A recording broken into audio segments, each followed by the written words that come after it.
Assalamualaikum warahmatullahi wabarakatuh. Alhamdulillah nahmaduhu wa nasta'inuhu wa nastaghfiruh wa na'udzu billahi min shururi anfusina wa min sayyiati a'malina. Man yahdihillahu fala mudilla lahu wa man yudlilhu fala hadiya lahu.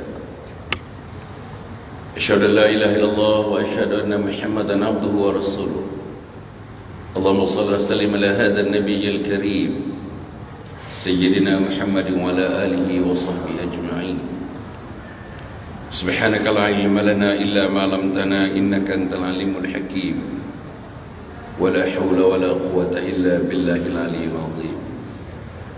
قال رب اشرح لي صدري ويسر لي أمري واحلل عقدة من لساني يفقهوا قولي. قال الله تعالى في كتاب العزيز: أعوذ بالله من الشيطان الرجيم ووصينا الإنسان بوالديه إحسانا حملته أمه كرها ووضعته كرها وحمله وفصاله 30 شهرا. وقال النبي صلى الله عليه وسلم: كل الذنوب يؤخر الله ما شاء منهما يوم القيامة إلى حقوق الوالدين فإن الله تعالى يعجله لصاحبه في الحياة قبل الممات. صدق رسول الله صلى الله عليه وسلم.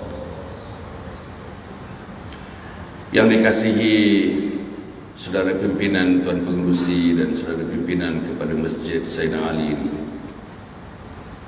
yang dimuliakan Tuan Imam Ustaz Huzaifah yang mengimamkan kita pagi tadi, yang membaca surah, yaitu tuan-tuan yang terakhir juzuk yang ke-30, Amma Yatasaalun. Kalau tuan-tuan tengok surah ini dimulakan dengan surah ini dengan surah-surah yang berikutnya sampailah surah ke-114 yang terakhir. Penceritaannya boleh dikatakan 70% tentang syurga dan neraka. Penceritaannya mengenai azab yang akan menunggu tuan-tuan, yang akan menunggu saya. Penceritaannya mengenai apa anugerah Allah kepada mereka yang taat kepada Allah, kepada mereka yang kasihkan Nabi Muhammad sallallahu alaihi wasallam, kepada mereka yang selalu memikul tanggungjawab meletakkan Islam ke mercunya. Saudara-saudara yang saya muliakan sekalian, saya nak mengajak saudara pagi ini untuk berfikir. Satu hadis Nabi Muhammad sallallahu alaihi wasallam menyebutkan, fikratus sa'atin khairun min ibadati 60 sana. Berfikir mengenai kehidupan yang berkaitan dengan agama lebih baik daripada beribadah selama 60 tahun. Sesaat, bukan seminit, bukan 1 jam, bukan sehari. Memikirkan sesaat mengenai umat, memikirkan sesaat mengenai keluarga kita, memikirkan sesaat mengenai anak isteri kita, merenungkan satu saat mengenai kita sebagai insan di permukaan bumi ini, lebih afdal daripada kita beribadah selama 60 tahun. Hari ini, pagi ini saya nak ajak diri saya berfikir. Nak ajak tuan-tuan dan perempuan berfikir. Satu perkara tuan-tuan dan perempuan yang saya nak bentangkan pagi ini dalam masa yang singkat ini, satu perkara yang paling hampir, isunya hampir dengan kita, hampirnya ada dalam rumah tangga kita, hampirnya sehampir yang ada dalam diri kita, hampir sehampir hari-hari kita bertemu dengan insan-insan dengan berbagai-bagai tata kelakuan yang akan disebutkan, yang kita akan bincangkan, yang kita akan tafakurkan, yang kita fikirkan sebentar nanti. Apa dia masalah isunya? Saudara-saudara, saya bentangkan ini dengan pengalaman saya selama 45 tahun berdakwah. Saya bentangkan ini dengan kajian. Saya dah tulis 40 buah buku. Saya bentangkan ini berdasarkan penglihatan observation saya di selatan timur di Malaysia, di Indonesia, di Singapura, di Brunei, di Australia, di England, di Amerika. Saudara-saudara, apa dia? Yang kita nak bincang, yang kita nak perhatikan ialah mengenai anak-anak dalam kehidupan kita. Saudara ada anak, saya ada anak. Mungkin saya ni antara orang yang mempunyai anak yang agaknya dalam jumlah yang agak besar. 8 orang, saudara. 5 laki-laki, 3 perempuan. Saudara-saudara, anak ni sebagai anugerah Allah. Saudara pun tahu. Saya hanya nak repeat saja yang kita dah dengar. Dah lama dah kita dengar ni. Anak ini merupakan satu aset. Bukan saja aset yang membantu kita dalam kehidupan dunia, tapi aset yang paling penting sekali ialah anak ini yang akan memimpin tangan ibu dan ayahnya ke syurga atau ke neraka Allah Subhanahu Wa Taala. Saudara, berapa orang yang kita fikir sejak kita mengandung atau sejak kita berkahwin dulu memikirkan aset-aset yang kita nak timba? Kebanyakan memikirkan, saudara, bila kahwin dulu rumah mana nak duduk, rumah mana nak disewa, kereta mana yang nak dibeli, macam mana nak ke pejabat, macam mana nak balik ke pejabat, dan macam mana nak menyambung kehidupan kita paginya, petangnya, malamnya, supaya pendapatan yang agak sikit rendah pada awal pekerjaan kita suami isteri itu, bagaimana nak menampung keluarga kita. Itu yang kita fikirkan. Kita fikirkan the physical assets. Kita fikirkan tentang keselesaan hidup kita dengan aset. Those assets will be helping us untuk menikmati kehidupan yang lebih baik, yang lebih baik, yang lebih baik, yang lebih baik.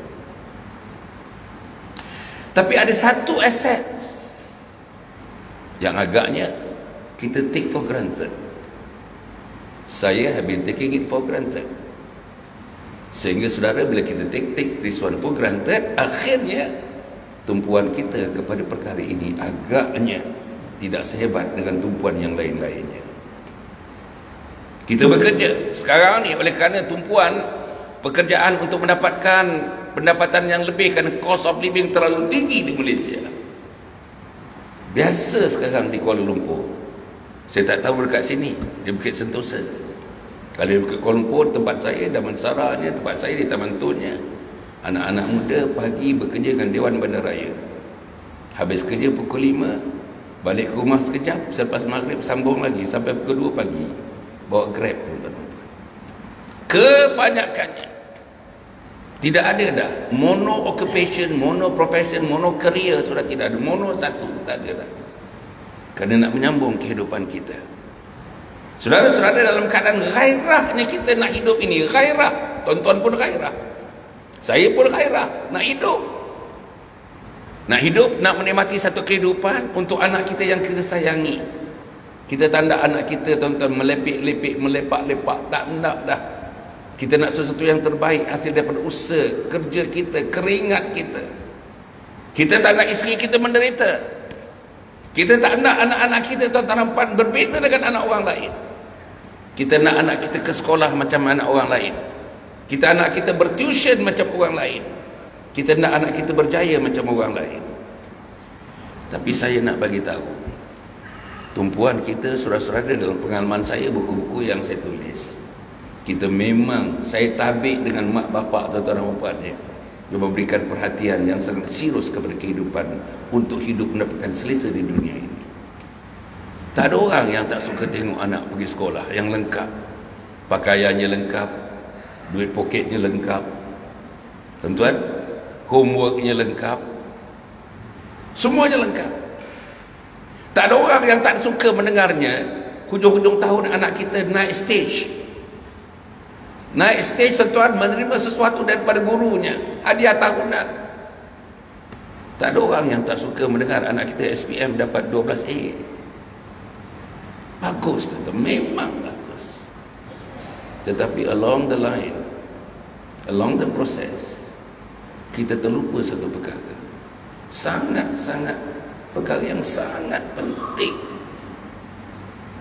Kita boleh bagi pendidikan, anak kita tuan bagi pengajaran, bagi pengajian, tapi kita lupa nak bagi syurga kepada mereka.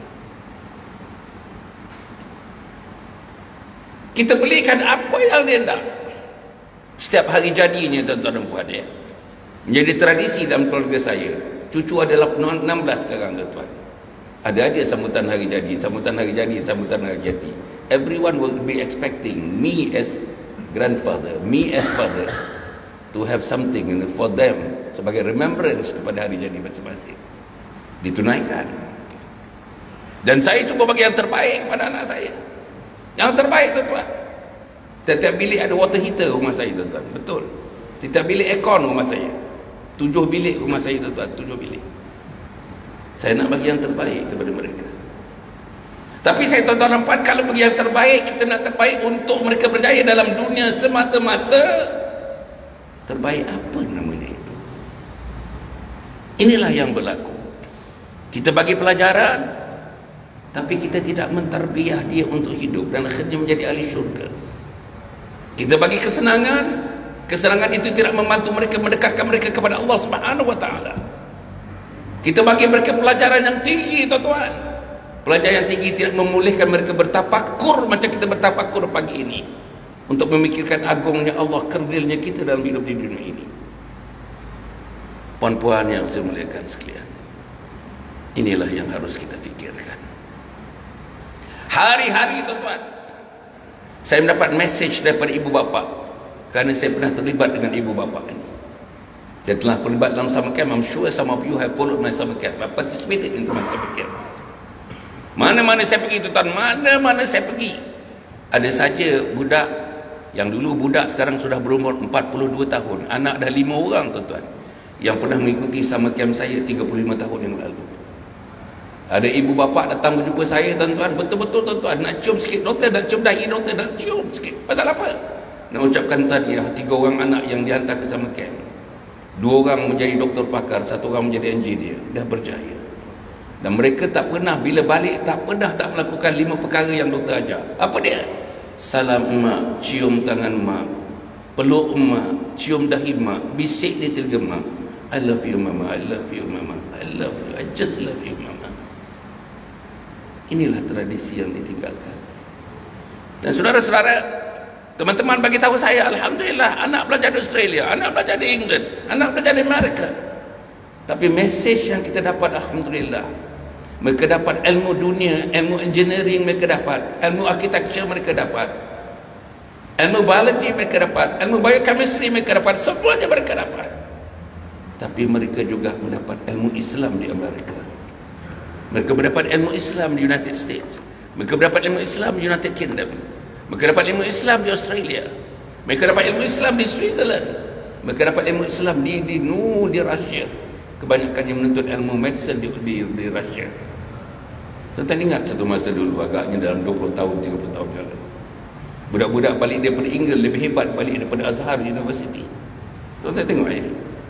Budak-budak balik daripada England boleh cerita, boleh quote Quran, boleh quote hadis, boleh berdiri, boleh bagi khutbah. Pada masa-masa mereka adalah manusia jempulan yang telah mencatatkan sejarah akademik yang terbaik di universiti-universiti United Kingdom, di Amerika dan sebagainya. Pada masa yang sama, mereka boleh bercerita, mereka boleh bercakap, mereka boleh mengulas, mereka boleh mentafsir Al-Quran macam ayat yang dibacakan oleh Ustaz Huzaifah tadi. Inilah yang kita hendak. Apa problemnya? Banyaklah problem tuan-tuan dan anak-anak. Hampir hari-hari bila saya berkuliah, terutamanya kuliah duha. Kuliah duha ni biasanya tertumpu kepada wanita muslimat. Kuliah duha biasanya 95%, 97% participation daripada wanita. Ada 2%, 3% daripada lelaki-lelaki. Itu biasa. Saya tak tahu dekat sini. Kat sini reverse code. Kuliah duha 90% lelaki-lelaki, 10% perempuan. Dekat sini wallahu a'lam. Tapi apa masa tu dah habis saja kuliah dalam 1 jam setengah, bila minum-minum, datanglah ibu-ibu datang. Biasanya ayah-ayah tak datang, ibu-ibu datang menjumpa saya, membisikkan sesuatu. Sebahagian besarnya tentang isteri dan suami, sebahagian besarnya tentang anak-anak. Anak-anak yang derhaka, anak-anak yang tak dengar cakap, anak-anak perempuan yang tak balik malam sampai pukul 2 pagi tak balik lagi dengan boyfriend dia. Sebahagian daripada anak-anaknya mengadu, tuan-tuan dan puan, dah 3 kali abortion, umur baru 17 tahun. Betul, serius ini, serius, cerita serius. Saudara yang saya muliakan sekalian, saya cerita ni tuan-tuan dan puan untuk meletakkan kepada tuan-tuan, terdapat tak anak kita dalam rumah tangga kita within our jurisdiction. Saya sebagai ayah with full authority, with full power, tapi I am too lame, I am too weak untuk membina, mendidik anak-anak saya itu, khususnya daripada pembinaan ruh, pembinaan jiwa anak-anak. Pembinaan akal sudah dibuat, pembinaan fizikal sudah dibuat. Ada 3 pembinaan. Satu namanya pembinaan jasadiyah, tarbiyah jasadiyah. Yang kedua ialah tarbiyah akliyah, tarbiyah akal. Terus kita dah bagi, tuan-tuan dah bagi pada anak dah. Tuition dah bagi, guru matematik sudah berbagi, buku bahasa Inggeris, guru bahasa Inggeris sudah dibagi, guru mata pelajaran utama sudah pun kita tuitionkan. Tarbiyah akliyah. Tapi ada satu lagi tarbiyah ruhiyah. Tarbiyah ruhiyah. Tarbiyah hubungan kita dengan Allah. Tarbiyah contoh kehidupan kita melalui contoh kehidupan Nabi Muhammad sallallahu alaihi wasallam. Tarbiyah pagi kita rukuk dan sujud menyembah Allah. Tengah hari rukuk dan sujud menyembah Allah. Petang rukuk dan sujud menyembah Allah. Malam rukuk dan sujud menyembah Allah. Tarbiyah bukan saja setakat sujud menyembah Allah Subhanahu wa taala, tapi merintih di hadapan Allah. Sejak muda lagi dah merintih di hadapan Allah. Ya Allah, ampunkan dosa-dosaku ya Allah. Ya Allah, kasihilah ibuku ya Allah dan ayahku ya Allah. Saya nak tanya perempuan ni, agaknya adakah anak kita yang menyebutkan wahai Allah, turunkanlah kasih sayang kau kepada ibuku dan ayahku wahai Allah. Wahai Allah, di akhirat nanti di padang mahsyar, pandanglah wajah ibuku dan ayahku wahai Allah dengan pandangan rahmat, dengan pandangan kasih sayang, dengan pandangan ihsan. Adakah anak kita agak berdoa macam itu tuan-tuan? Nak doa macam mana? Pagi ni pun tak bangun ni. Tunjuk saya berapa orang anak-anak 13 tahun sampai 20 tahun dalam majlis ini. Tunjuk saya 13 sampai 20 tahun. Tu kecil sangat tu. Itu baru 6 tahun. Mana dia tuan-tuan dan puan? Tengok muka tuan-tuan ni tuan-tuan. Tuan-tuan lebih muda daripada saya. Sudah tentu ada anak sekolah rendah, sekolah menengah, sampai university, di college. Ada di sini. Hari ni hari Ahad, semalam hari Sabtu. They were here. Where are they? Hari ini mereka tak datang. Minggu lepas mereka tak datang. Bulan lepas mereka tak datang. Tahun lepas pun mereka tak datang. That is the story of our children.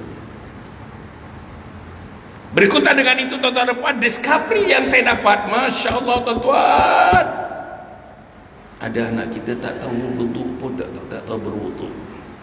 Sebelum tu saya nak cerita ya. 2 minggu yang lepas saya melepasi kawasan ini, Bukit Beruntung, pergi ke Ulu Bernam. 2 hari 1 malam di Ulu Bernam. Ada kuliah subuh, kuliah duha dan kuliah maghrib. Masjid Ulu Bernam, Masjid Jami' Ulu Bernam, lepas tu Masjid Kalompang. Masjid Kalompang. Di masjid itu imamnya kebetulan juru nikah. Dia imam, dia juru nikah. Apa dia cerita kat saya masa minum? Saya ni kadang-kadang tak sampai hati nak menikahkan anak-anak kita sekarang. Pasal apa Ustaz? Saya kesian tengok muka-muka bapa mentua, bakal bapa mentua, bakal mak mentua yang hadir dalam majlis akad nikah. Kesian saya tengok bapa pengantin. mak pengantin yang ada. Sebab apa Ustaz? They are embarrassed. Mereka dimalukan oleh anak-anak yang menjadi pengantin. Apa dia? Saudara, ikut imam ni, ikut jurunikah ni, syahadah pun tak lepas. Syahadah pun tak lepas. Asadu, mana ada asadu? Allah, mana ada Allah? Betul tuan-tuan. Tuan-tuan tanya jurunikah yang lain di sini ni. Bila saya kata ni, bila syahadah tak lepas, saya tak sampai hati dah suruh dia baca surah Al-Fatihah. Saya nak suruh. Tapi saya tengok muka-muka yang hadir ni, saya tak sampai hati. Kalau syahadah tak lepas, Fatihah saya rasa 99% tak lepas. Saudara, mungkin saya dah sebut kat sini, awas we Tuman sebut. Di satu sekolah yang saya pergi, sekolah menengah, tak payah sebut negeri, tak payah sebut sekolah, tak sebut daerah di mana, saya memberikan ceramah 2 jam solid, motivasi profesional keguruan, motivasi profesionalisme keguruan. Saya diminta memberikan motivasi itu kepada guru hampir 100 orang. Tuan-tuan kalau bagi ceramah pada guru-guru ni, 2 tempat je yang saya bagi ceramah, puas kita. Satu guru, satu pasukan beruniform, khususnya Polis Diraja Malaysia. Hari Jumaat yang baru ni, saya bagi satu kuliah 2 jam pagi hari Jumaat baru ni dengan Ibu Pejabat Polis Daerah Shah Alam. Dikumpulkan semuanya sekali, pimpinan polis daerah. Tuan-tuan, dia punya OCPD-nya muda, antara yang termuda di Malaysia, umur 42 tahun. Berpangkat ACP, antara yang termuda. Inilah mungkin bakal KPM, bakal Ketua Polis Negara. Nama dia Muhammad Iqbal. Baru balik haji, tuan-tuan. Jarang ada polis balik haji umur 40 ni. Baru balik haji.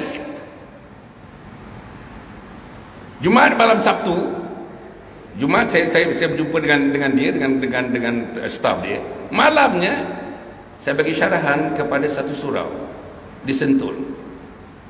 Antara yang hadir pada surau malam itu ialah ayah kepada Muhammad Iqbal ini. Namanya Ibrahim, Haji Ibrahim. Saudara, dia cerita saya macam mana dia mendidik anak. Asalnya dia kata he himself was zero as far as religion is concerned. Dia tak tahu apa agama ini. Anak dia 4 orang, 1 orang tu kembar, 2 orang tu kembar. Yang kembar inilah daripada kecil mengajar bapaknya agama, tuan-tuan dan puan. Kalau tidak, dia kata I was zero as far as religion is concerned. I was zero. He said that. Dia kata dia zero. Siapa yang mengajar dia? Anak kembar inilah yang mengajar dia sejak daripada kecil. Dan disebutkan anaknya 4 orang semuanya berjaya. Semuanya berjaya.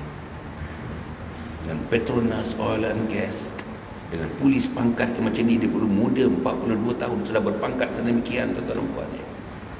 Dengan anak yang begitu, yang begini, semuanya berjaya. Dan dia punya seronok.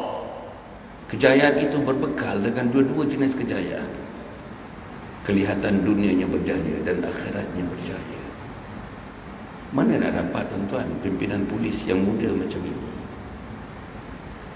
Di IPD Shah Alam, Ibu Pejabat Polis Daerah Shah Alam, mungkin satu-satunya Ibu Pejabat Polis Daerah di Malaysia ni yang mengadakan kuliah duha setiap minggu without fail. Setiap minggu without fail. He made it compulsory for all senior staff, for all. Mesti hadir. Pasal dia bagi tahu saya, yakinnya dia tak ada cara nak membentuk manusia pasukan polis ini. Tak ada cara nak mengembalikan kegemilangan polis. Tak ada cara nak mengembalikan keyakinan masyarakat kepada polis. Caranya ialah melalui agama Allah. Caranya melalui inna dina indallahil Islam. Caranya istilah melalui inilah agama Islam. Ibu-ibu, tak ada cara lagi nak bawa anak kita ke jalan syurga melainkan laluannya adalah Islam. Tak ada cara lain melainkan anak-anak yang soleh, anak yang salihah, melainkan jalannya Islam. Mesti jalan yang pernah diteroka oleh Nabi Muhammad sallallahu alaihi wasallam. Wa anna hadza sirati mustaqiman fattabi'uhu wa la tattabi'us subula fatafarraqa bikum an sabili. Dzalikum wasaqum bihi la'allakum tattaqun. Ini jalanku yang lurus, ini Islam jalanku yang lurus. Wahai teman-teman Bukit Sentosa, wahai teman-teman Bukit Beruntung, ini jalanku yang lurus, ini dia. Ikutlah dia. Jangan kau ikut jalan-jalan yang lain. Jangan kamu ikut jalan-jalan yang lain, jalan kamu sendiri. Jangan. Jalan dalam buku-buku barat, jangan. Jalan orang kafir, jangan. Jalan Yahudi, Nasara, jangan. Jalan Islam. Kan al-Islamu ya'lu wa la yu'la alaihi. Islam itu tinggi. Tidak ada satu perkara pun, benda pun yang boleh menyaingi tingginya Islam itu. Orang Islam itu tinggi. Tidak ada orang lain daripada etnik grup mana pun, daripada bumi mana pun, daripada benua mana pun yang lebih tinggi daripada orang-orang Islam. Tak ada. Kasih Allah kepada insan daripada bukan bumi ini tumpah kasih itu. Bukan pada Nasara, bukan pada Yahudi. Kasih Allah. Yang kasih Allah, tuan-tuan dan puan, the wealth of kasih Allah, the treasure of kasih Allah itu infinity, tak ada hadnya. Nak ditumpahkan hanya kepada orang yang beriman. Allah nak tumpahkan kasih sayang kepada anak kita. Tapi anak kita tidak ada.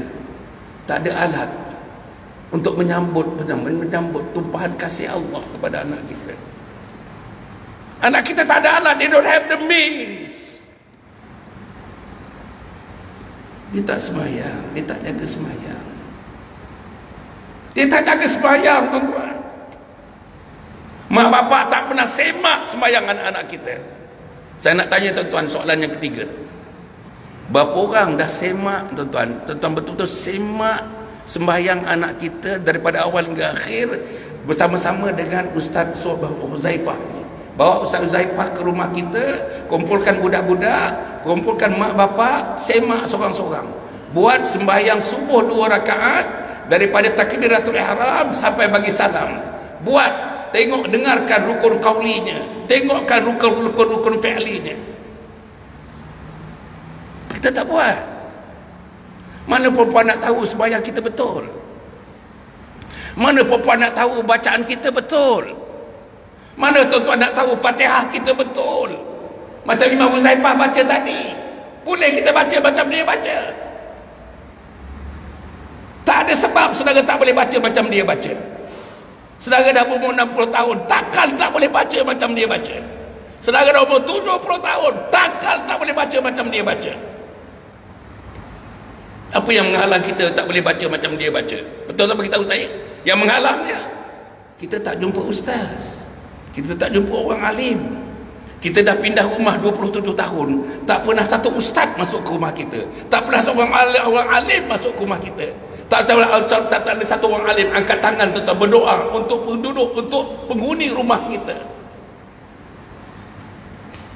Macam mana kita nak hidup kita jauh dengan orang alim?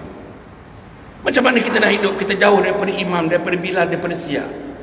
Macam mana kita nak hidup kita jauh daripada rumah Allah Subhanahu wa taala? Kuat sangat ke saya cakap ni? Bukan senang nak bagi kuliah subuh ni, tuan-tuan. Kalau kuat sangat sampai ganggu, bagi tahu. Senang, saya senang aja bagi tahu. Saudara, Isu ni besar, tuan-tuan. Kalau tuan-tuan dapat fikirkan tak tidur malam ni. Saya cerita tadi yang sekolah tadi, tak habis cerita. Saya bagi syarahan motivasi kepada guru-guru dalam 100 orang. Saya kata ada 2 makhluk yang saya seronok bagi ceramah kepada mereka. Guru, satu lagi pasukan beruniform. Yang saya familiar ialah polis diraja Malaysia. Hari Selasa lepas, hari Senin cuti, hari Selasa, saya bagi kuliah 3 jam, tuan-tuan. 3 jam non-stop. Di tempat mana? Ibu pejabat polis kontingen Selangor.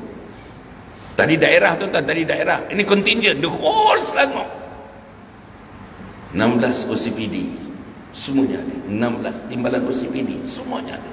Dipanggil khusus oleh Ketua Polis Selangor. Dengan semua pegawai atasan, 3 jam. Duduk, tuan-tuan, 3 jam duduk, terpaku mereka duduk di sana. Tak ada orang keluar masuk buang air. Tak ada orang keluar masuk isap rokok, tak ada. 3 jam, bukan main-main, 3 jam, tuan-tuan. Saudara, saya bagikan sikit suntikan iman, berikan sedikit suntikan spirituality, berikan sedikit suntikan kejiwaan. Saudara, saya ingat, tuan-tuan dan puan ni, saya ada satu program, nanti boleh bincang dengan pengurusi, dengan muslimat. Nama programnya menuburkan kasih sayang seisi keluarga. Menuburkan kasih sayang seisi keluarga. Program tu daripada maghrib sampai Isya, selepas Isya berakhir hingga 10.45 malam. Lebih kurang programnya antara maghrib dengan Isya. Saya akan memberikan pembetangan khusus tajuk kepada program menuburkan kasih sayang seisi keluarga. Saya mohon dalam 1 jam 15 minit.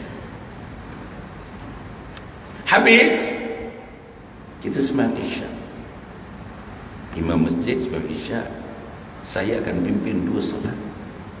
Solat hajat dan solat taubat. Solat taubat dan solat hajat. Sambil kita nyanyikan, kita lagukan, kita dendang jiwakan dengan zikir munajat. Saudara, saya dah beritahu sikit lah. Saya merakamkan zikir munajat ni 35 tahun yang lalu. Saya ada dua Hasan. Saya Hasan Ali, seorang lagi yang bersama dengan saya paduan suara tu Hasan Ismail namanya. Baru semalam saya bercakap dengan dia, dah lama tak jumpa. Hari ni asar saya akan jumpa dia. Saudara-saudara, zikir munajat saya full version of zikir munajat yang saya rakam dan pernah diterbitkan dalam bentuk kaset. Hampir 1 juta, tuan-tuan. 1 juta kaset. Baru-baru ni saya berada di Batu Muda. Batu Muda kat Batu Cave. Masjid besar kat situ, Masjid Sayyidina Hamzah. 3 hari saya kat situ. Saudara, hari-hari sebelum subuh saya dengar zikir munajat. Sebelum zuhur saya dengar zikir munajat. Sebelum asar saya didendangkan dengan zikir munajat. Sebelum maghrib dengar lagi zikir munajat. Sebelum Isya dengar lagi zikir munajat. Saya bagi tahu isteri saya, itu saya tu. Saya kata, itu saya tu. Masya Allah, melenang air mata saya, tuan-tuan. Betul-betul melenang air mata. Saya mengenangkan orang yang buat zikir munajat di Malaysia ni, namanya Ustaz Osman Ibrahim. Meninggal, kencing manis, 2 kaki dipotong sampai ke peha, tuan-tuan. Dialah yang membawa. Tuan-tuan pernah dengar tak nama Ustaz Osman Ibrahim? Barang besar. Kalau dia pimpin Qiyamul Lail, saya tak tahulah, tuan-tuan. Saya tak tahulah. Saya tak tahu macam mana keras batunya hati manusia kalau tidak menitiskan air mata dalam munajatnya. Namanya Ustaz Osman Ibrahim. Kelulusan daripada Azhar University, banyak menuntut ilmu-ilmu ruhiyah di Azhar, di Mesir, di sana, di Syria. Saudara, zikir munajat. Lepas kita zikir munajat, tuan-tuan dan puan, insya-Allah saya akan bagikan yang hadir nanti dalam kumpulan keluarga masing-masing, kelompok keluarga yang mesti hadir anak umur daripada 7 tahun sampailah 30 tahun, 40 tahun yang namanya masih anak, bersama ibu dan ayah mereka. Dalam kelompok itu saya minta kita berzikir bersama sambil kita bercangkuk tangan di antara kita zikir bersama, macam sama camp yang saya buat, kita zikir bersama. Selepas itu saya minta susun anak-anak itu mengikut seniority. Siapa yang abang long, abang ngah, abang lam, susun. Apa nak buat? Tiap-tiap anak akan bertemu dengan mak dulu, kemudian ayah. Ibu dulu baru ayah. Bertemu dengan ibu 5 perkara, bertemu dengan ayah 5 perkara nak dibuat. Tadi saya sebut. Pertama, salam ibu. Kedua, cium tangan ibu. Saya nak tanya tuan-tuan, when was the last time your children kissing your hands? When was the last time your children kissing your hand as fathers? Cium tangan ni tuan-tuan, cium tangan.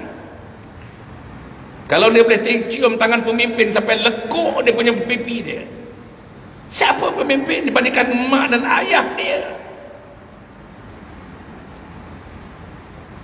Saudara, kalau anak saudara tak cium saudara, saya tuan-tuan kecewa kadang-kadang. Kan orang mati sebelum ditanam, masih dekat masjid, dah sembahyang jenazah, buka sikit muka. Apa kita kata? Mari anak-anak mana, saudara-saudara mana-mana, mari.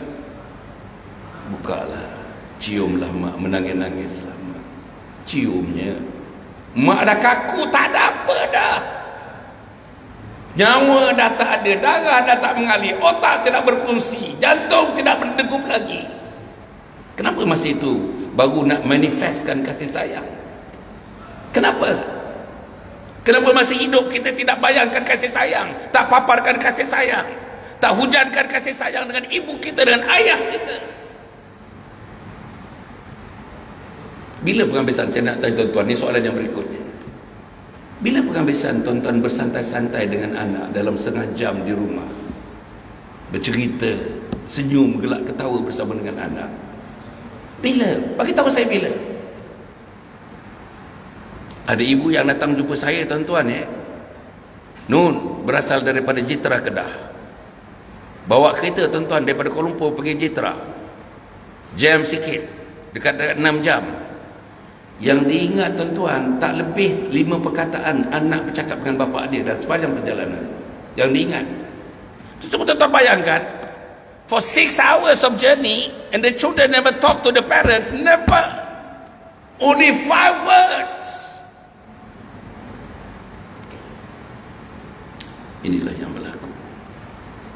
Kesian tuan-tuan, kesian. Malaikat yang mengiringi tuan-tuan, mengelilingi dalam kereta itu, malaikat mengiringi. Tapi mereka tak catat kebaikan pasal anak derhaka kepada mak dan ayah. Tak cakap dengan mak, tak cara raikan mak, tak cara raikan ayah, tak raikan ayah, derhaka.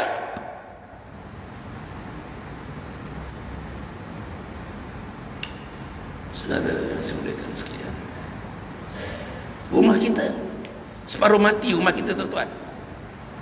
Mana ada rumah kita masa makan dengan ayah, dengan ibu seronok, everybody looking forward nak makan dengan mak, nak makan dengan ayah. Every child looking forward to have dinner with mother and father. Bagi tahu saya tuan-tuan, tuan-tuan sendirilah dekat sini. Have you ever been looking forward to have dinner with your parents, your past parents? Ada satu video yang saya tengok semalam, saya tengok. Tuan-tuan tengok tak video tu? Tapi berlaku di luar negara, dirakamkan. Bawa anak-anak dengan mak dan ayah pergi makan dinner. Tuan-tuan nampak ni? Yang ibu ni agaknya berjanji dengan caterer, tukang yang menghidangkan makanan. Semua sekali. Bapa, kecuali ibunya, kecuali ibu. Bapa, anak-anak, semua dengan handphone. Semua dengan handphone.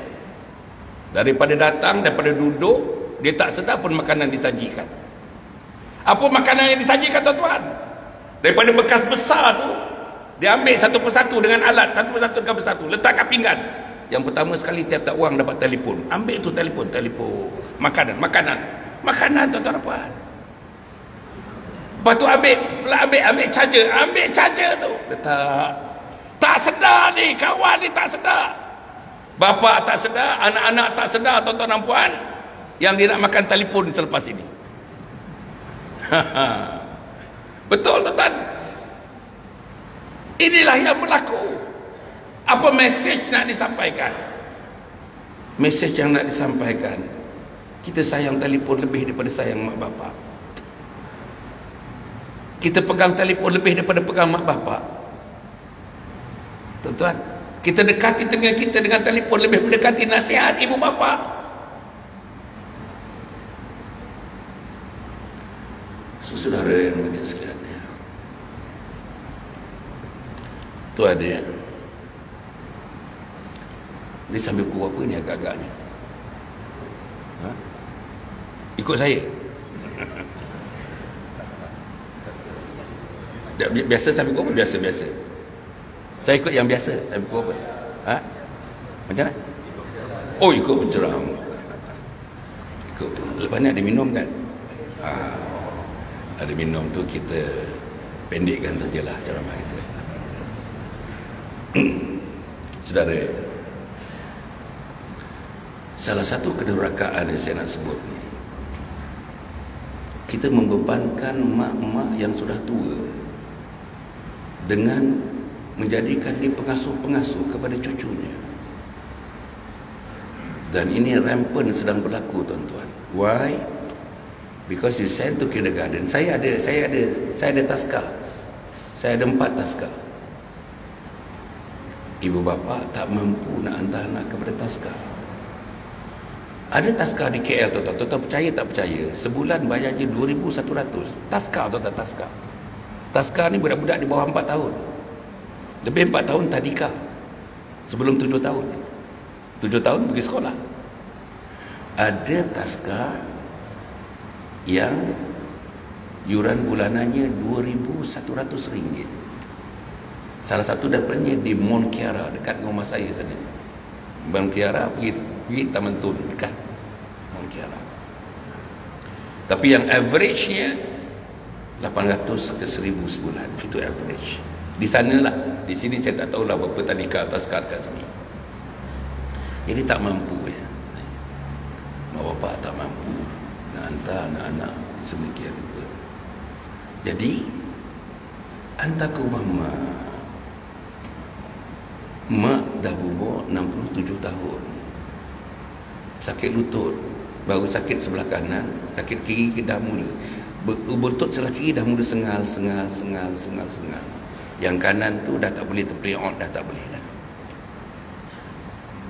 Mak ni masa mudanya mengasuh 9 orang anak. Kenapa nak dihantar lagi 4 orang cucu? Nak basuh bontot 4 orang tu lagi? Nak pegang najis 4 orang tu lagi? Tak cukupkan dengan najis, tuan-tuan? Najis kita ni, najis kita.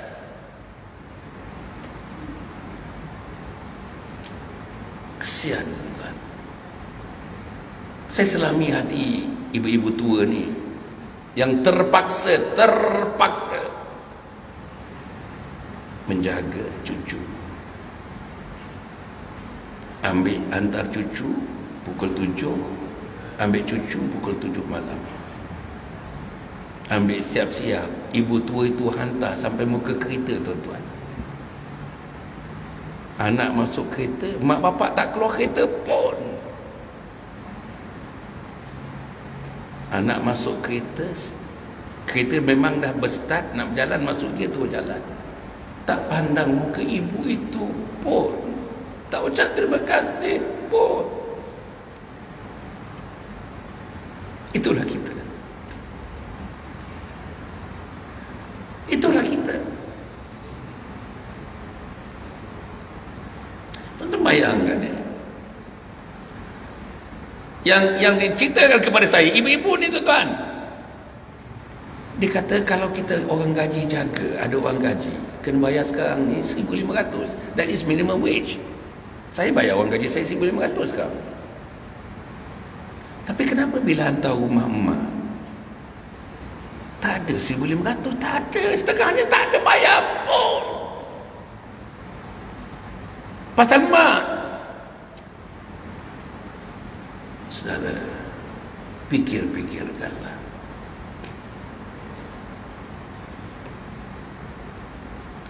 Satu lagi fenomena yang diceritakan kepada saya. Masa mak bapak sihat, mak bapak lanjut usia, mak bapak datang daripada Johor nak datang bermalam dengan anak-anak, ada 4 orang ni di Kuala Lumpur, termasuklah di Bukit Sentosa, nak seronok-seronok dengan cucu 2 minggu. 4 orang anak, 2 minggu 14 hari, bagi 4, satu rumah kalau lebih kurang dalam 3,5 hari begitu satu rumah. Saudara, kecewa hati ibu ni bila mendengar menantu dia perempuan telefon kepada adik nombor 3, Din, ambil mak ni, mak nak duduk 3 hari setengah, baru 1 hari setengah menantu dia call, mak dia ada sebelah ni, sebelah bilik ni, mak dia ada dengar. Din, engkau ambil mak lah, ambil mak. Macam mana tuan-tuan? Macam mana?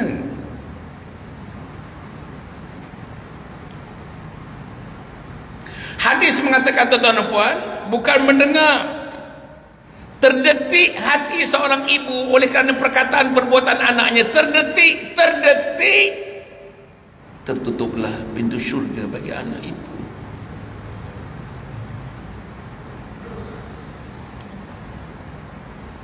Tuan-tuan yang berkaitan sekaliannya,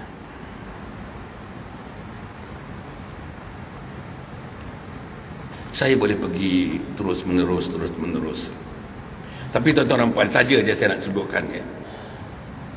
Saya tulis buku khas untuk ini. Tajuknya Khidmati Ayah Bonda Hingga Akhir Hayat. Khidmati Ayah Bonda Hingga Akhir Hayat. Ada satu subpara namanya anak derhaka. Saya ini sure. Satu malam baca satu muka surat 2 minit setengah satu malam. 2 minit setengah aja. Habis baca, you don't need illustration, you don't need elaboration. Anak-anak boleh pergi tidur. Tapi tersemat beberapa batu nilam dalam satu muka yang dibacakannya itu. Continue baca sampai habis bab mengenai anak derhaka yang tercantik dalam buku ini. Saya yakin satu sentuhan akan berlaku. Saya yakin satu impian baru akan terjeruh. Saya yakin satu kesanggupan tindakan untuk mengubah diri sebagai anak kepada anak yang soleh, yang salihah akan berlaku dalam keluarga kita. Tadi yang saya katakan khusus tadi, bukan khususlah program tadi. Habis tuan-tuan dan puan ya.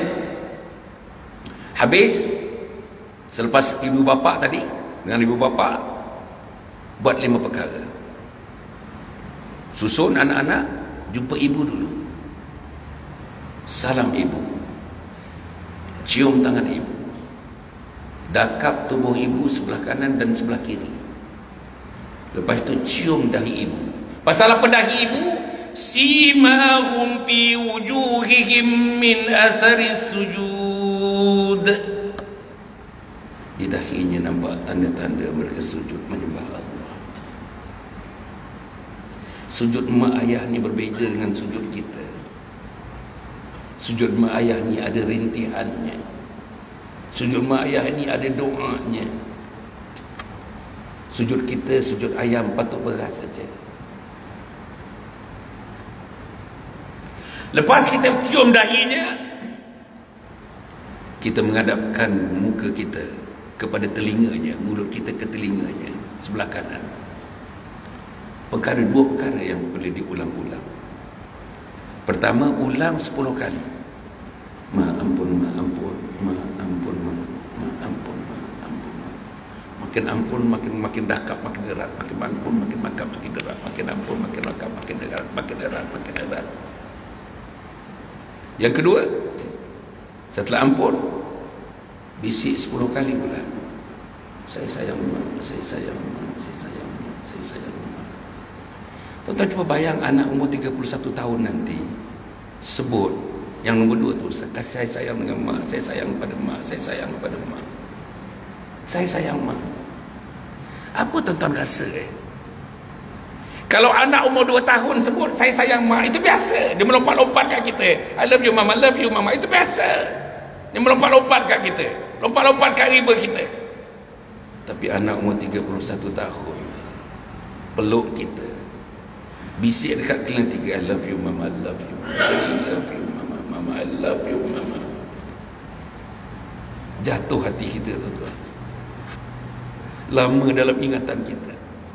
Begitu juga dia. Tapi tak berlaku dalam keluarga kita. Tak berlaku dalam keluarga kita. Ambil salam aja lah tuan-tuan. Nabi kata afsus salam, sebarkan salam, afsus salam, sebarkan salam. Saya nak tanya puan-puan, when was the last time that you heard your children giving you salam? Say salam to you. Assalamualaikum mama. Bila? Bila tuan-tuan? Salam pun tak boleh, salam pun tak mampu.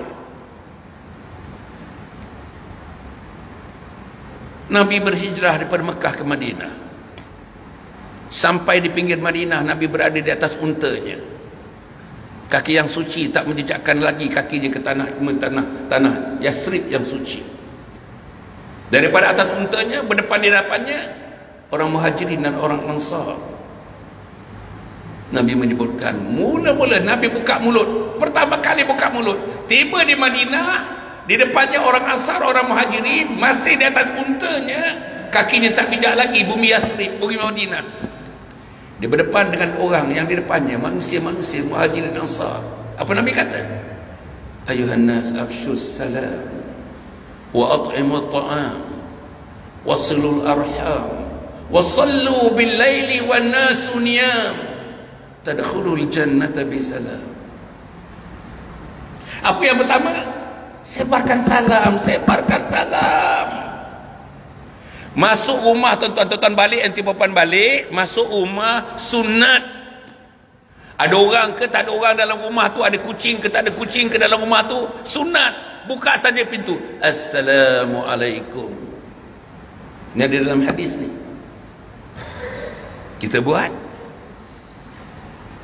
Kita bayangkan sejahtera kamu. Sejahteralah dapur kamu, sejahteralah bilik tidur kamu, sejahteralah selimut kamu, sejahteralah bantal kamu. Bila sejahtera bantal tidak beroperasi lagi tuan-tuan. 15 minit sebelum azan, sebelum azan subuh ni sudah ada dekat kemari. Bantal tolak dia datang kemari. Ni selimut tolak dia datang kemari. Anak kita selimut dia tolak, kita datang kemari pagi ni. Pasal tak ucap salam antaranya.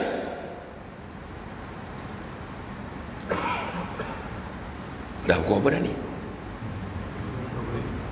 7. Jadi bila berhenti sekarang? Cukup macam mana? Saya conclude. Ya? Perempuan okey ke? Tahan lagi ke perempuan?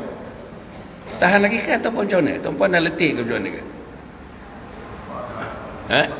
Letih dah? Tak, saya tak nak saya saja kan. Saya nak audience semua, you know, bersama-sama insyaAllah. Okey tuan-tuan, saya tak perlu pergi satu persatu. Tapi apa yang saya nak sebutkan tuan-tuan dan puan ni,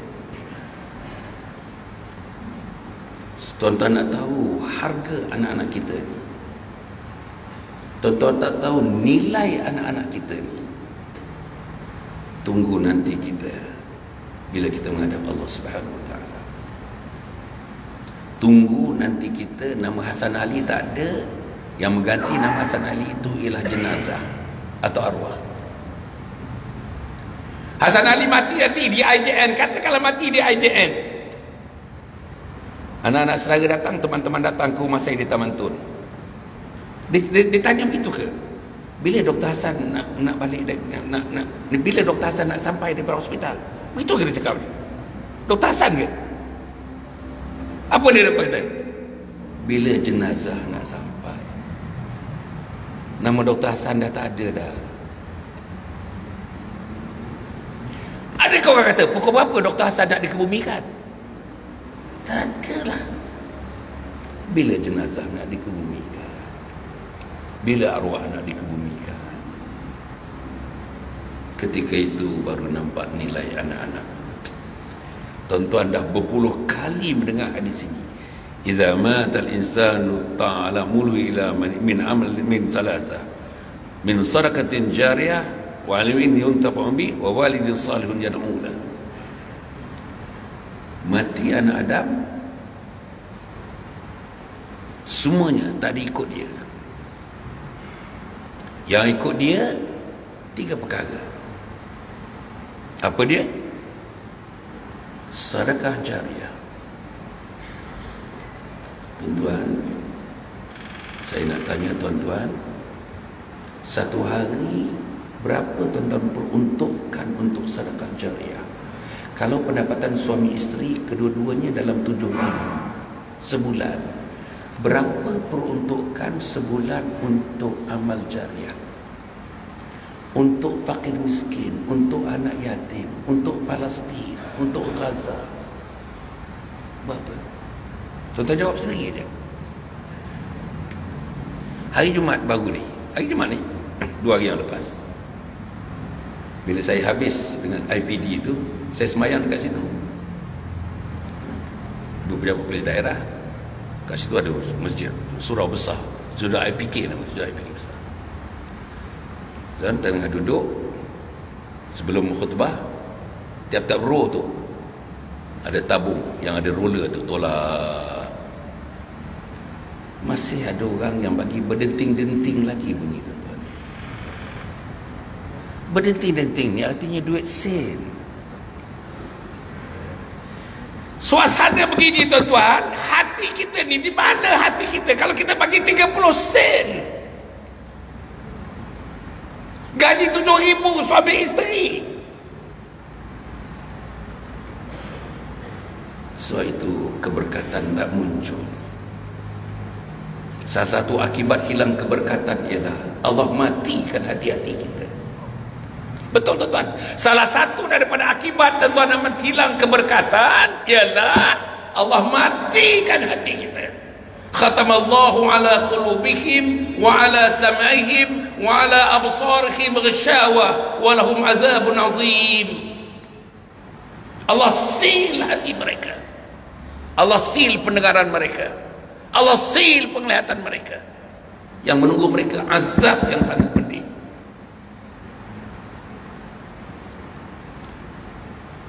Yang kedua, tuan-tuan, ilmu yang dimanfaatkan. Satu soalan lagi. Saya tiap minggu bagi khutbah. Saya nak tahu, tuan-tuan, berapa orang bapak-bapak yang ada dekat sini, ibu-ibu tak ada.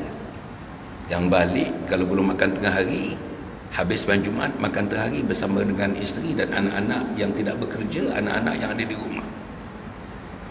Berapa orang mak bapak kat sini bagikan intisari dalam masa 5 minit khutbah yang diberikan tadi, yang kita dengar sebentar tadi waktu berada di masjid? Bagi tahu saya. Berapa orang? Inilah punca ilmu. Ada tempat lain, tuan-tuan, mana ada punca ilmu macam ini? Universiti Kebangsaan tak bagi ini. USIM tak bagi ini. Universiti Belayar tak bagi ini. Inilah universitinya. Universiti Masjid Sayyidina Ali, inilah universitinya. And yet isteri kita tidak pernah merasakan limpahan ilmu yang tercurah di sini. Macam mana, tuan-tuan? Kita diminta menampakkan ilmu wa ilmin yang yuntafa'u bih, Kita nak minta dimunafaatkan ilmu. Kita dah dengar. Dekat 20 tahun dah kita dengar khutbah ni. 20 tahun tuan-tuan. Kalau tuan-tuan pindah di kawasan ini, tuan-tuan waktu itu berumur 25 tahun. 20 tahun tuan-tuan. Sekarang tuan-tuan sudah berumur 45 tahun. Atau 30 tahun. Sekarang tuan-tuan sudah berumur 50 tahun lebih. 30 tahun dah duduk di sini. Berapa kali mendengar khutbah tuan-tuan? Berapa kali kita dengar khutbah? Apa yang kita sampaikan kepada anak isteri kita? Isteri terutamanya. Yang tidak ada kesempatan untuk mengikuti khutbah yang dibacakan. Dan yang ketiga yang saya katakan, the premium of all, the premium gift of Allah Subhanahu Wa Taala to all families ialah anak-anak yang soleh, doa anak yang soleh dan doa anak yang solehah. Perempuan, bila perempuan mati nanti, yakin tak perempuan selepas sembahyang subuh 5 orang anak tu mengangkat tangan berdoa kepada Allah, pahalanya mengalir kepada perempuan yang berada di alam kubur, maka itu akan meringankan siksa kubur. Kita tidak dipalu oleh muka dan nakir. Saudara, itu doa. Yakin tak macam mana nak kita nak berdoa tuan-tuan? Tak jaga semayang, macam mana nak berdoa? Tak pergi masjid, macam mana nak berdoa? Tak ada ilmu agama, macam mana nak berdoa tuan-tuan? Tak tahu pun apa dia tuan-tuan syarat-syarat, kewajipan-kewajipan sebagai seorang anak kepada ibu dan ayah. Tak pernah diceritakan, tak pernah dibagi tahu, tak pernah baca buku, tak pernah dihidangkan.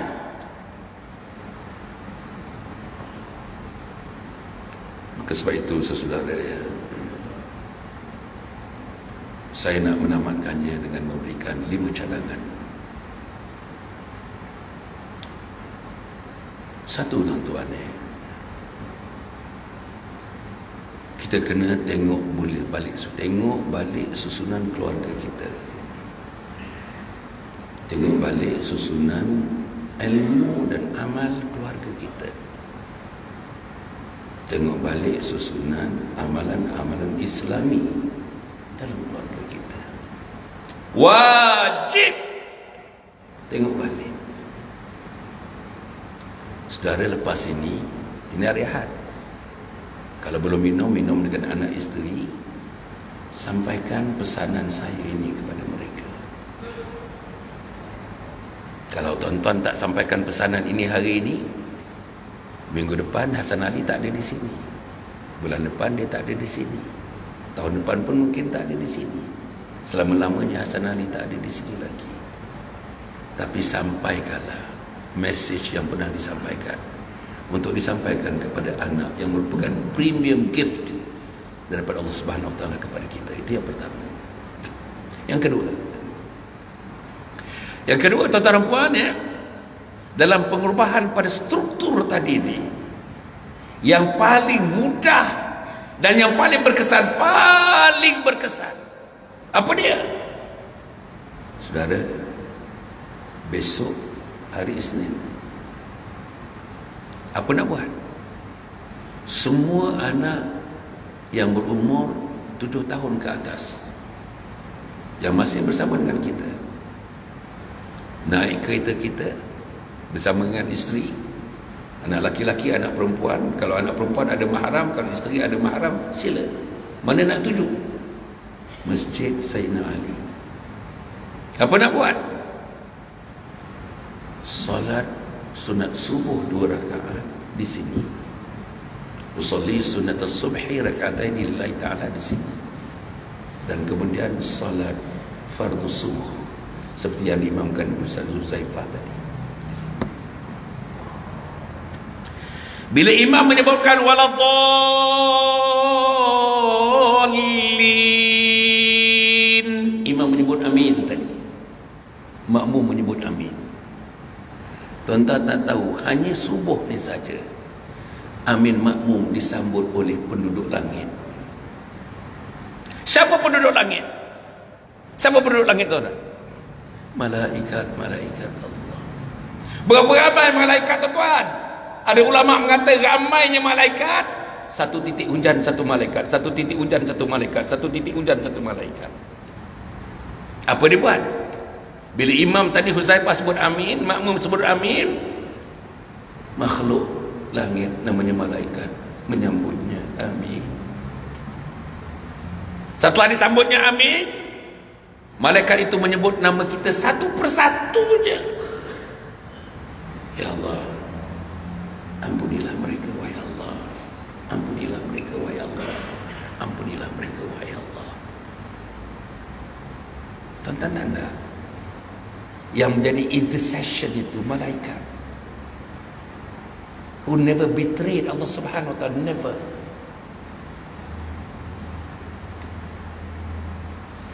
Selepas main subuh, oleh kerana hari Isnin, saya rasa imam-imam pun faham ya, hari Isnin kan, jadi bacaan surahnya pun tidaklah panjang-panjang sangat pasal hari Isnin, dan doanya, wiridnya pun tak panjang sangat, menghormati mereka yang nak menjalankan kerja mereka pada hari Isnin Sabtu Rabu.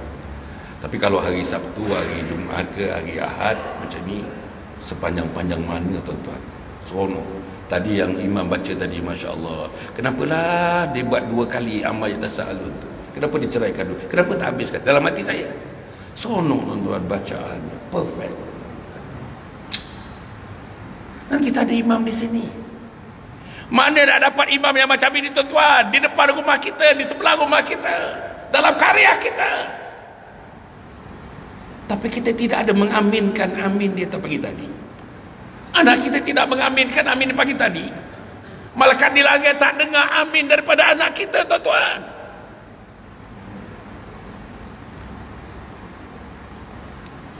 Yang ketiga,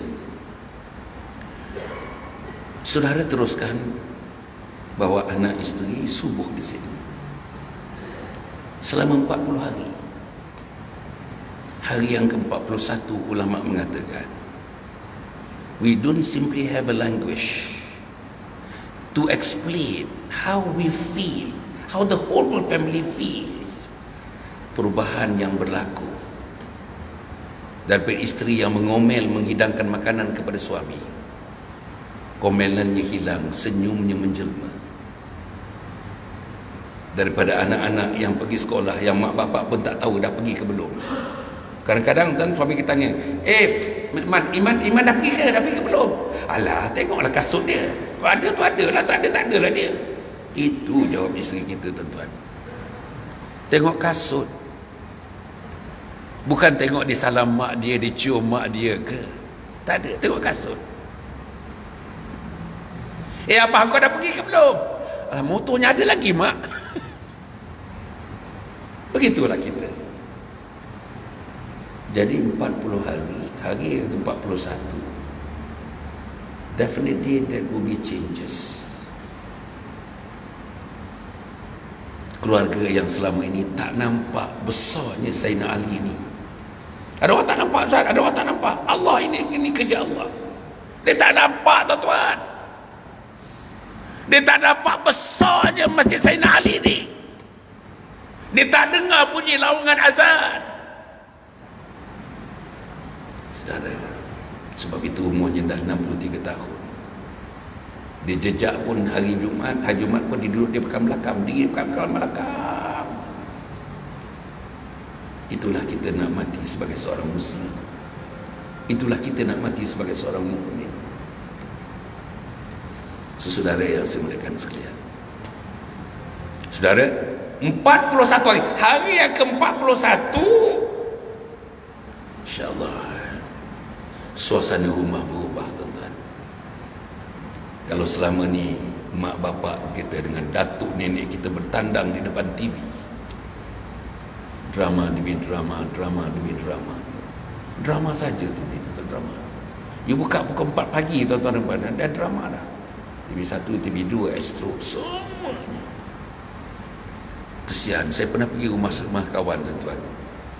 Mak dia duduk dengan dia, bapak dah tak ada. Umur mak dia 73 tahun. Daripada pagi, tengah hari sampai petang, mengikut kata dia, mak dia dekat sini lah, depan TV lah, tengok drama. Kesian tuan-tuan, kesian. Kesian tuan-tuan. Maknya sampai hafal lah. Sebut drama apa pun, sebut pelakon apa pun. Sebut lepas ini apa jadi? Lepas ini apa jadi? Dia pula sebagai pengarah utama kepada drama tu. Serius lah tuan-tuan. Satu lagi tuan-tuan pergi hospital terutama hospital swasta. Saya masuk hospital 2-3 kali dah. Hospital swasta ada satu bilik satu orang, mahal. Share satu bilik 2 orang. Satu bilik 2 orang tu dipisahkan oleh curtain. Tiap-tiap satu unit tu ada satu TV, ada satu TV, satu TV. Orang nak mati lagi 4 hari tuan-tuan. TV lagi betul serius.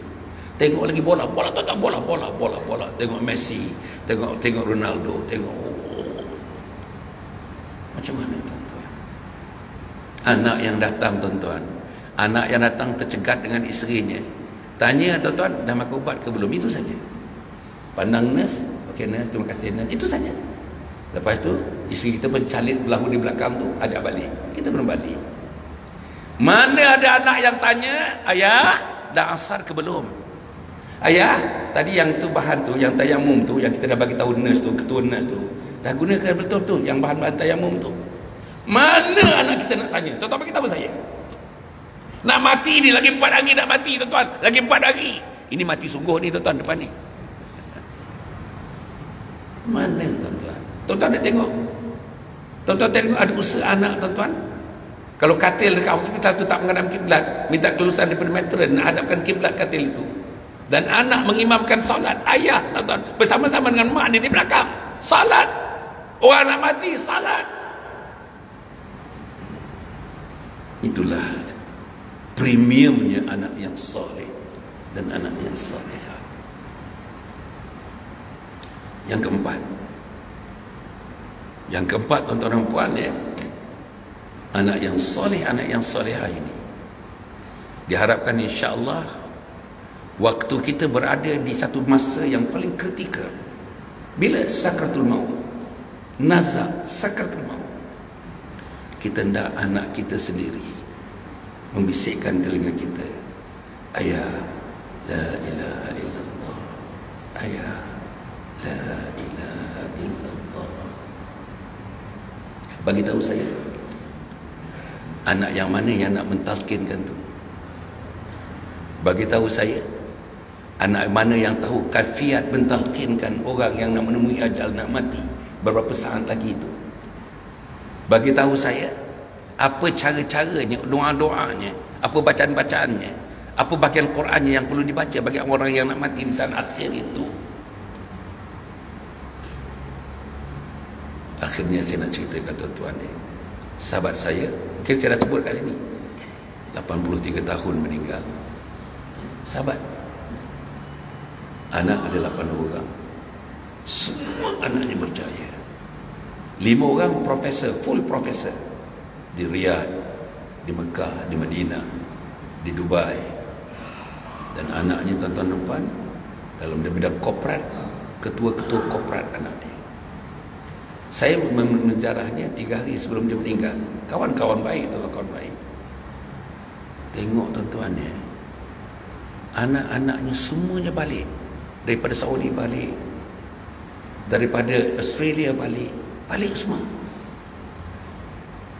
Tiap-tiap hari sebelum ayah dia meninggal, tiap-tiap hari anak-anak ni khatam 30 juz Al-Quran.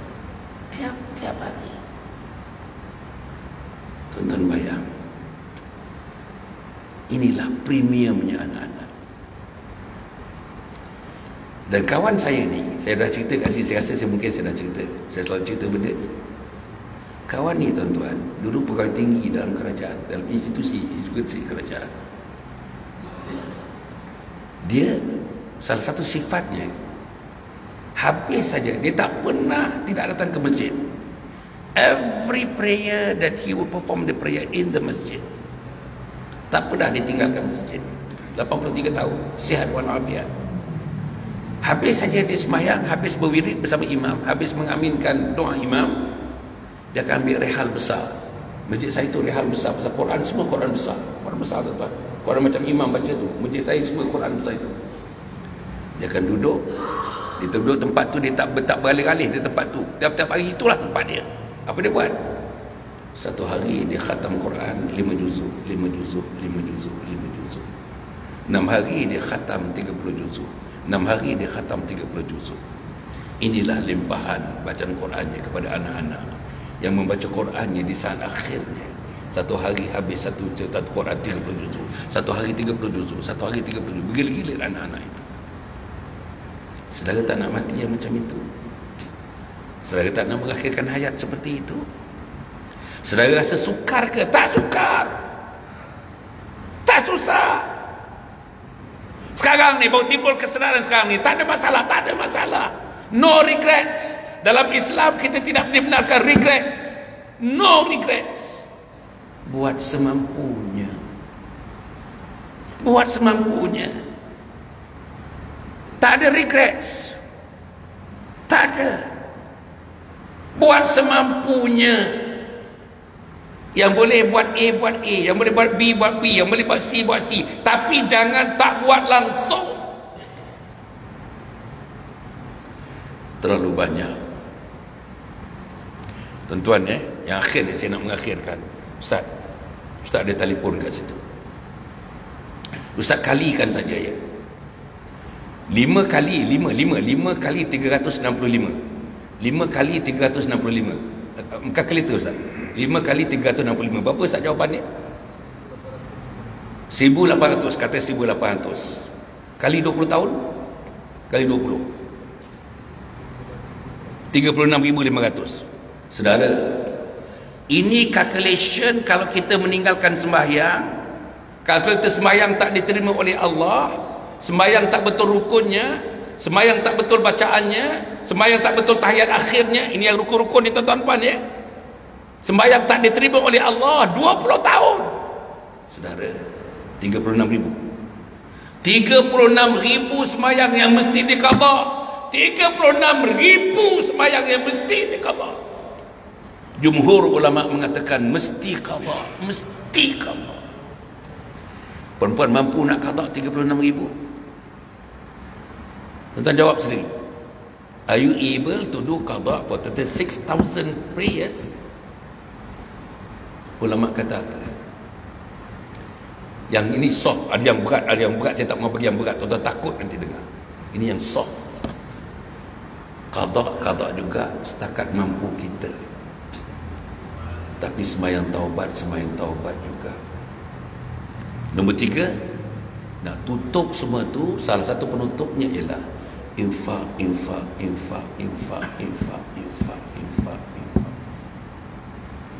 Ada beberapa perkara tuan-tuan. Qada juga. Nombor 2, sembahyang taubat setiap kali. Nombor 3, infak. Tak boleh buat ke tuan-tuan? Takkanlah tak boleh buat. Tapi pasal apa yang kita tak boleh? Pasal apa sampai sekarang tak buat? Pasal tidak pernah didedahkan. Dan tidak ada motivasi ke arah itu. Dan tidak ada realisasi ke arah itu. Itu tuan-tuan dan puan, insya-Allah saya harapkan mudah-mudahan yang akhir tuan-tuan dan puan, marilah kita memulakan satu penghidupan baru. Ramadan akan datang 3 bulan daripada sekarang. Saudara, Ramadan kali ini the best ever Ramadan in our lifetime. The best ever Ramadan. Nanti sebelum Ramadan kalau saya boleh datang lagi sekali, saya akan cerita tuan-tuan. What does it mean by the best Ramadan ever in our life? Saudara yang saya muliakan sekalian, akhirnya tuan-tuan dan puan, saya bersama dengan Yayasan Husnul Khatimah telah diberikan amanah oleh Allah Subhanahu Wa Taala untuk mentadbir, mengurus, mendiri dan mengisi program di satu kompleks yang namanya Kompleks Anjung Husnul Khatimah. Kompleks Anjung Husnul Khatimah. Tempatnya di tanah 7 ekar yang diwakaf. Tanah itu diwakaf oleh 2 individual. Suaminya consultant, property consultant. Isterinya senior lawyer. 2 orang berpakat untuk mewakafkan tanah. Nilai tanah tu 1 ekar 150,000 kali 7. Dia sanggup hilang beberapa ribu tuan-tuan dan puan, hampir dekat sejuta tu. Tapi dia mengharapkan mahligai akan didirikan oleh Allah di syurga Allah Subhanahu Wa Taala untuk mereka berdua. Jadi diwakafkan tanah.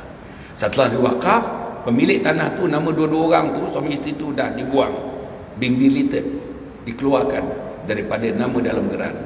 Nama dalam geran sekarang ialah pemiliknya Majlis Agama Islam Pahang sebagai pemegang amanah kepada wakaf tanah yang diwakaf. Majlis Agama Islam Pahang melantik Yayasan Husnul Khatimah yang saya pimpin, Yayasan Husnul Khatimah, untuk menjadi mutawali namanya. Mutawali, yayasan saya akan membangun, yayasan saya akan mengisi program itu. Sekarang tuan-tuan dan puan tuan-tuan, kalau yang ada orang Kelantan, tuan-tuan balik, tuan-tuan balik ikut jalan Kelantan tu, tuan-tuan nak balik ikut Gua Musang, tuan-tuan mesti lalu tanah ini tepi jalan. Tanah ini di mana? Di Kampung Lebu, Mukim Mempaga, Bentong, Pahang dan Mahmud. Kampung Lebu, Mukim Mempaga, Pahang dan Mahmud. Tanah 7 ekar. Sekarang ni kerja tanah sedang dibuat. Kerja meratakan tanah ikut specification untuk didirikan. Dia ada 3 fasa. Fasa yang pertama 13 juta ringgit. Ada masjid yang didirikan berharga 3.8 juta. Masjidnya 3.8 juta. Yang lainnya adalah studio. Kemudian ada fasa yang kedua, fasa yang ketiga. Keseluruhan kawasan fasa nanti 1, 2, 3 bila siap 27 juta ringgit, tuan-tuan, insya-Allah. Tuan-tuan dan puan, seluruhnya dibangunkan mengikut prinsip-prinsip wakaf. Not for profit making. Not for profit making. It is not for profit intention. Bukan. Adalah untuk umat Muhammad. Tempat ini, tuan-tuan, tempat ini bila siap nanti dalam 2 tahun daripada sekarang ni, sinilah tempatnya untuk teman-teman datang daripada seluruh Malaysia. Seluruh orang Malaysia ambil 70% daripada tempat itu. 30% dikhususkan kepada Singaporean, Bruneian, orang Singapura, orang Brunei, orang Selatan Thailand, orang Indonesia. Tuan-tuan datang ke markaz itu. Hari-hari besok bila dah siap 350 orang. Syaratnya yang pertama sekali mereka mesti bangun pagi 4.45 pagi. Semuanya. Yang pakai wheelchair kena pakai wheelchair. Tak boleh pakai sembahyang di bilik, mesti sembahyang di masjid yang didirikan itu. 4.45 pagi semuanya mesti melakukan tahajud, mesti melakukan sembahyang taubat, mesti melakukan sembahyang hajat, mesti melakukan sembahyang witir. Habis mereka ada kuliah. Untuk orang yang dah berumur ni kuliahnya pendek saja, 15-20 minit, 15-20 minit, 15-20 minit. Setiap selepas sembahyang ada kuliah. Ada riyadahnya, ada gimnasiumnya. Satu untuk laki-laki, satu untuk perempuan. Keselesaannya diparas 3.5 star, 3.5 star untuk hotel-hotel perempuan. Jadi kebersihannya yang terbaik, pengandaliannya yang terbaik. Kita bagi yang terbaik sebab bila Islam, sebut saja Islam mesti yang terbaik. Bagi saya, sebut saja Islam, sekolah Islam mesti yang terbaik. Universiti Islam mesti yang terbaik. Guru Islam mesti yang terbaik. Profesor Islam mesti yang terbaik. Masjid Islam mesti yang terbaik. Itulah tuan-tuan. Jadi kita baikkan yang terbaik. Siapa yang datang ke situ nanti tuan-tuan, ilmunya ialah lebih pendeknya bagaimana nak mati mengucap la ilaha illallah Muhammadur Rasulullah. Itu ilmunya. Okey, ada satu program namanya program tuan-tuan, program mati dalam husnul khatimah. Dan yang akan buat dekat itu dia ada 5 modul. Satu modul satu minggu, 5 kali minggu, 5 minggu. Habis 1 minggu balik ke rumah, bila lapang call, datang lagi minggu yang kedua. Bila lapang, datang lagi minggu yang kedua. Apa nama kursusnya? Mati dalam husnul khatimah modul 1. Mati dalam husnul khatimah modul 2. Mati dalam husnul khatimah modul 3. Dan modul yang keempat, yang kelima, mati mengucap la ilaha illallah modul 4. Yang kelima, mati mengucap la ilaha illallah modul 5. Tuan-tuan bagi tahu saya, di mana dalam dunia, dalam Malaysia ada kursus khusus untuk kita didik sampai manusia ni boleh mati dengan izin Allah mengucap la ilaha illallah Muhammadur Rasulullah. Kita ada macam-macam kursus. Polis ada kursus, askar ada kursus, universiti ada kursus, profesor ada kursus, guru ada kursus. Tapi di mana kursus untuk mati mengucap la ilaha illallah Muhammadur Rasulullah? Jadi tuan-tuan dan puan, insya-Allah tuan-tuan dapatkan nanti Tuan-tuan keluar sana, ada kawan saya, tuan-tuan dapatkan helaian-helaian brochures mengenai apa dia komplek Anjurul Khatimah. Bacalah tuan-tuan, saya tak perlulah uraikan, tuan-tuan baca saja. Kalau tuan-tuan nak menderma, mengimpak, silakan. Kalau tak mahu pun tuan-tuan, agaknya tidak terpanggil, tak apa. Hanya saya minta doa kepada tuan-tuan, doakan supaya kompleks Anjurul Khatimah itu akan berdaya dibangunkan. Tuan-tuan nampak ya, pada masa yang sama dekat sini ada sumbangan wakaf tunai. Sumbangan wakaf tunai, tuan-tuan ambil ni, sumbangan wakaf tunai. Sumbanglah tuan-tuan ya. Sebagai salah satu cara insya-Allah untuk berterusan. Pahalanya yang berterusan sampai akhirat nanti, pahalanya berterusan. Sumbanglah untuk ini. Projek ini bukan projek Hasan Ali, bukan projek Yayasan Husnul Khatimah pimpinan Hasan Ali. Projek ini projek umat Muhammad sallallahu alaihi wasallam. Projek tuan-tuan, projek saya, untuk tuan-tuan, untuk saya dan sebagainya. Okey tuan-tuan nampak. Yang ketiga, buku ni. Saya dah sebut tadi.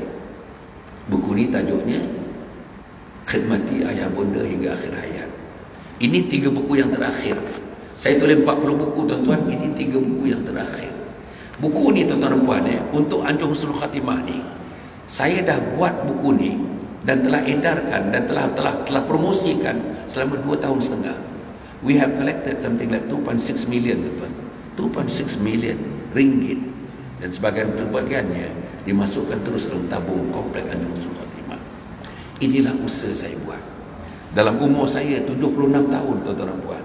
Tuan-tuan tengok jadual saya, tuan-tuan pergi Facebook saya. Rasanya tidak ada malam yang tidak ada kuliah maghrib. Hujung minggu tidak ada subuh yang tidak ada kuliah subuh. Tidak ada duha yang tidak ada kuliah duha di hujung minggu. 76 tahun. Tuan-tuan, satu Malaysia. Lepas ni saya pergi ke Kulim tuan-tuan. Lusa saya pergi ke Kulim. Kulim 4 hari 3 malam, 4 hari 3 malam. Habis Kulim tuan-tuan dan puan, saya akan pergi ke Melaka. 4 hari 3 malam. Siapa yang merancangkan tuan-tuan? Yang merancangkan seorang insan. Saya berjumpa sekali dalam hidup saya, sekali saya jumpa insan ini. Nama dia tuan-tuan Muhammad Asmadi. Dia duduk di mana? Kuala Terengganu tuan-tuan. Saya jumpa dia sekali. Kalau jumpa sekali lagi, memang saya tak kenal dia. Saya tak suruh dia, saya tak minta dia, saya tak bagi cadangan pada dia. Dialah yang menyusun program saya. Tiap-tiap bulan tuan-tuan, dalam 1 atau 2, sebelum 1 hari bulan, 1 hingga 15 hari bulan, program dah disusun. Dia susun tuan-tuan.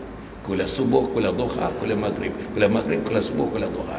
Nanti pada 16 hari bulan, 14 hari bulan, dapat lagi 1 senarai daripada dia juga. 15 sampai ke 30 hari bulan. Kuliah maghrib, kuliah duha, kuliah subuh, kuliah maghrib, kuliah subuh, kuliah duha. Dia susun tuan-tuan. Saya tak pernah kontak masjid-masjid, tak pernah. Budak-budak saya pun tak ada. Dialah yang menyusunnya. Tuan-tuan, saya suruh ke? Tidak. Saya bagi imbuhan ke? Tidak. Saya tahu pun apa yang dia buat? Tidak. Tapi atas nama Islam, dia buat ini atas nama Islam. Atas nama dakwah, dia buat ini atas nama dakwah. Atas nama menyebarkan Islam, dia buat atas nama menyebarkan Islam.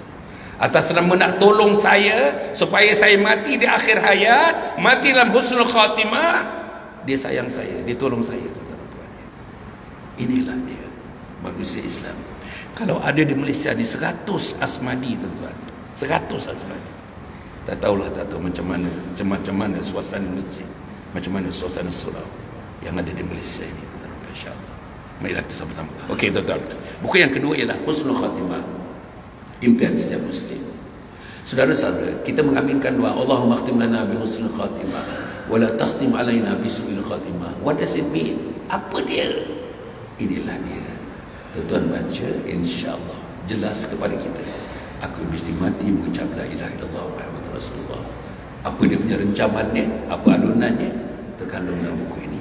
Buku yang terakhir tuan-tuan dan puan ialah tajuk dia perempuan, Isteriku Ketua Bidadari Syurga. Isteriku Ketua Bidadari Syurga. Saya nak isteri saya, anak perempuan saya bukan jadi ahli syurga, bukan jadi bidadari. Saya nak mereka menjadi ketua bidadari syurga. Apa amalan pagi, apa amalan tengah hari, apa amalan malam, apa amalan Quran, apa amalan dengan suami, apa amalan dengan anak-anak, apa amalan dengan ulama, apa amalan dengan masjid. Semuanya terdapat, terbayang jelas dengan buku yang saya tulis bertajuk Isteriku Ketua Bidadari Syurga. Tuan-tuan dapatkan buku ini mudah saja tuan-tuan ya. Tuan-tuan boleh pakai QR code, boleh pakai online dan sebagainya. Dan saya pastikan setiap tuan-tuan yang diperoleh ini sebahagiannya dicurahkan terus kepada tabung anjung husnul khatimah. Inilah yang saya lakukan, tuan-tuan. Saya nak mengakhirkan hayat saya dalam husnul khatimah. Maka inilah yang saya lakukan. Di hujung usia 76 tahun, tuan-tuan. Allah masih menggerakkan saya. Allah bagi kekuatan kepada saya. Dengan kekuatan itulah kita harapkan kita dapat menonjolkan Islam dalam kehidupan umat Muhammad sallallahu alaihi wasallam. Akhirnya nikah saya, tuan-tuan. Nikah. Dapatkan kad ini 2-3 perkara. Yang pertama, screenshot kad ini. Bagi semua kepada konteks yang ada dalam telefon. Sebagai dakwah. Bagi. Apa dia? Ini ialah dakwah Hasan Ali, namanya Islam Online oleh Datuk Dr. Hasan Ali. Tuan-tuan, posting-postingnya yang terbaru, kuliah subuhnya, kuliah maghrib, kuliah duha yang terbaru, semuanya boleh diakses melalui, tuan-tuan puan, ada 6 salurannya.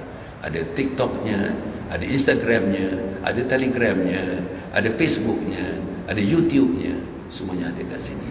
Jadi saya berdakwah ni dua, ini face to face, satu lagi online. Kena bayar ke? 1 sen pun tak bayar, tuan-tuan. Hanya tuan-tuan bayarkan, buat screenshot, tuan sebarkan kepada anak, kepada isteri, kepada adik, abang, kakak, kepada saudara mara, kepada seluruhnya, supaya mereka dapat mendekatkan diri kepada agama Allah Subhanahu Wa Taala. Jadi tuan-tuan puan dapatkan semuanya di luar sana. Kita ada teman saya di luar sana, insya-Allah. Kita akhirkan dengan sedikit doa. Al-Fatihah. A'udzubillahi minasyaitonirrajim. Bismillahirrahmanirrahim. Alhamdulillahirabbil alamin, arrahmanir rahim, maliki yaumiddin. Iyyaka na'budu wa iyyaka nasta'in. Ihdinas siratal mustaqim. Siratal ladzina an'amta 'alaihim ghairil maghdubi 'alaihim waladdallin. Amin.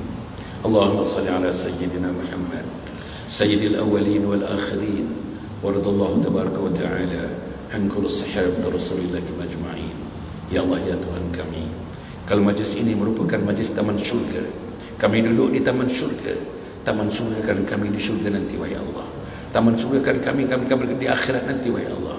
Taman syurga kan kami letakkan kami taman syurga bila kami bertemu dengan Kau di akhirat nanti, wahai Allah. Ya Allah, ya Tuhan kami, kalau majlis ini adalah majlis pengampunan, ampunkan dosa-dosa kami, wahai Allah. Ampunkan dosa-dosa kami, wahai Allah. Ampunkan dosa-dosa kami, wahai Allah. Dosa kami yang terlalu banyak kepada Engkau sebagai Khalik. Dosa kami yang terlalu banyak kepada Nabi Muhammad sallallahu alaihi wasallam. Dosa kami yang terlalu banyak kepada ibu kami dan ayah kami. Ibu ayah kami pergi, kami tak sempat memohon ampun kepada mereka. Tak sempat memohon kemaafan kepada mereka. Ya Allah, wahai ibuku, ampunkan, maafkan aku, wahai ibuku. Maafkan kami, wahai ibuku. Maafkan aku, wahai ibuku. Ya Allah, ya Tuhan kami, kalau majlis ini adalah merupakan majlis keimanan, meningkatkan keimanan, ya Allah, ya Allah, ya Allah, cahayakan imanku, wahai Allah. Gemerlapkan imanku, wahai Allah. Beri kekuatan kepada kakiku, tanganku, seluruh anggota tubuh badanku untuk menjulang keimanan, untuk mati sebagai seorang yang beriman, wahai Allah. Ya Allah, ya Tuhan kami, kalau majlis ini merupakan majlis untuk kamu mati sebagai seorang Islam, ya Allah, matikan kami sebagai seorang Islam, ya Allah. Matikan kami dalam Islam, ya Allah. Matikan istri kami yang kami sayang dalam Islam. Matikan suami kami yang kami cinta dalam Islam. Matikan anak laki-laki kami yang kami kasih dalam Islam. Matikan anak perempuan kami yang kami sayang dalam Islam, ya Allah. Ya Allah, ya Tuhan kami, Engkau matikan seluruh umat Muhammad dalam Islam. Matikan kami dalam Islam. Matikan kami dengan mengucap la ilaha illallah Muhammad Rasulullah. Jangan kau keluhkan lidah kami nanti, wahai Allah. Jangan kau keluhkan lidah kami nanti, wahai Allah, untuk mengucapkan kalimat ini, wahai Allah. Ya Allah, ya Tuhan kami, kalau majlis ini merupakan majlis silaturahim, ketuklah hati-hati kami, wahai Allah.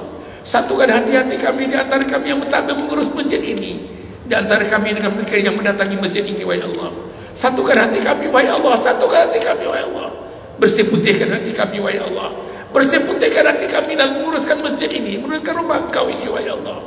Ya Allah, ya Tuhan kami, kalau majlis ini adalah merupakan majlis kami datang, kami sayang, kami berpisah kerana kami sayangkan Engkau, tentukan hari-hari berikutnya kami datang kerana kami sayangkan Engkau, kami berpisah pun kerana kami sayangkan Engkau, wahai Allah. Kami sayangkan Engkau, wahai Allah. Kami rindukan Nabi Muhammad sallallahu alaihi wasallam. Kami rindukan syurga, wahai Allah. Kami rindukan syurga, wahai Allah. Kami rindukan syurga, wahai Allah. Rabbana atina fid dunya hasanah wa fil akhirati hasanah wa qina adzabannar. Sallallahu alaihi wa alihi washabihi ajma'in. Subhana rabbika rabbil izzati amma yasifun wa salamun alal mursalin walhamdulillahi rabbil alamin. Taqabbalallahu minkum Terima kasih tuan-tuan, terima kasih kepada teman-teman, terima kasih kepada sahabat-sahabat. Doakan tuan-tuan sahabat-sahabat saya semua dah tak ada. Harudin dah tak ada, Osman Kamus dah tak ada, Hasan Din dah tak ada, Hashim Jaya dah tak ada. Tuan-tuan saya tinggal saya tu konteng-konteng ni. Kalau tuan-tuan dengar Hasan Ali pun dah tak ada. Tuan-tuan bagilah, doakan, sebutir doa, sebutir Fatihah. Mudah-mudahan saya damai di alam barzah nanti tuan-tuan, insya-Allah. Wassalamualaikum warahmatullahi